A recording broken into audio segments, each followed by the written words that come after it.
But tonight, we want to go back to this stunning story that is unfolding live. And we're getting more information on this judge in Wisconsin who was arrested by the FBI today because they say she tried to help a domestic violence suspect get his way out of the courtroom as they were about ready to begin procedures because she thought she was aware that there were federal agents in the building that were looking for him. So she spirited him out a side door, according to the filing from the FBI. This is Judge Dugan that you're looking at next to a bust of Abraham Lincoln here. So also a former judge and his wife were arrested in New Mexico.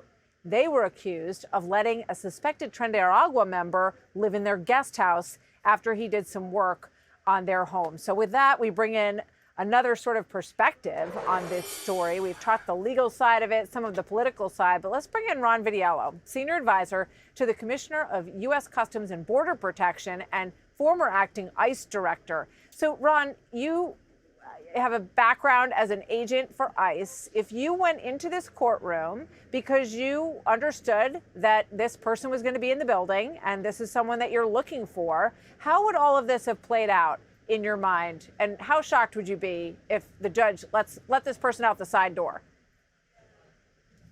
Well, this is an activity that the agents engage in, right? They make a plan. Maybe they do some surveillance. They're aware of the court docket. They probably know that some judges and maybe the defense attorneys, other people in the courtroom would be resistant to their presence. But I don't think you could imagine that the actual judge in the trial would do things like this, let the guy out the back door. She's a judge. She's supposed to be a leader, a pillar in the community, somebody that the constituency there in Milwaukee goes to as a trier of fact, right? She's supposed to be above. Her standard for law enforcement should be above, the normal person. But no, these agents show up and she berates them while she's letting this guy out the back door. So now she's going to go down infamously in history as someone who skirted the law and thought she was above the law. This is a crime. The FBI is going to charge her for lying to federal agents. They ought to charge her for aiding and abetting a criminal illegal alien in the country. The Wisconsin bar ought to revoke her license to practice ever again in her life. She deserves our scorn. So here is a new statement from Senator Dick Durbin, Senate Judiciary Committee, on the Wisconsin judge. He says, when immigration enforcement officials interfere with our criminal justice system, it undermines public safety, prevents victims and witnesses from coming forward, and often prevents those who committed crimes from facing justice in the United States. How does this make America any safer? Your reaction to what Senator Durbin has to say here? Well, he's very confused, right? Those law enforcement officers were there doing their job.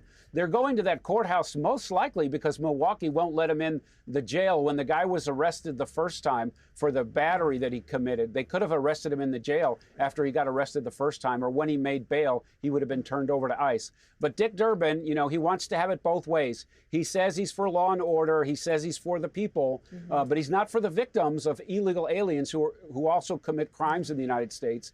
He's not for the rule of law because that arrest would have been completely lawful and it wouldn't have interfered at all. If she would have done her job and heard that case or whatever the hearing was, they would have taken that man into custody after the hearing safely without incident. She's the one that screwed up here. Right. And Dick Durbin, giving her cover makes us all glad that he's on his way to retirement.